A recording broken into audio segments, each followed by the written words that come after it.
സമയം 6 മണിയോടടുക്കുന്നു. നേരമിരുട്ടാൻ കാത്തിരിക്കുകയായിരുന്നു ജോഷ് ഹൈക്ലിഫ്. വേട്ടക്കിറങ്ങിയതാണ് അയാൾ.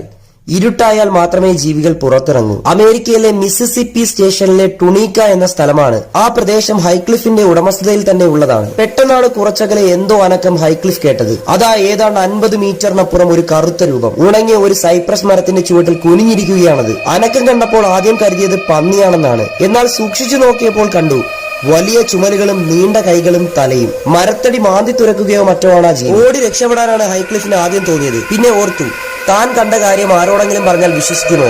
ഇല്ല, തെളിവ് വേണം. ഹൈക്ലിഫ് തന്റെ കയ്യിലുണ്ടായിരുന്ന ഫോൺ പുറത്തെടുത്തു. ശ്വാസം അടക്കി പിടിച്ച് പതുങ്ങിയിരുന്ന ആ ദൃശ്യം ഷൂട്ട് ചെയ്യാൻ തുടങ്ങി. 2 മിനിറ്റോളം ആ ചിത്രീകരണം തുടർന്നു. ഇപ്പോഴാണ് കുറച്ചകലെയുള്ള റോഡിലൂടെ ഒരു ട്രക്ക് കടന്നുപോയത്.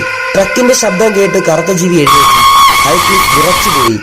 7 അടിയോളം ഉയരമുണ്ടതിന്. അയാൾ തിരിഞ്ഞോടി. താനെടുത്ത വീഡിയോ പിന്നീട് ഹൈക്ലിഫ് യൂട്യൂബിൽ അപ്ലോഡ് ചെയ്തു.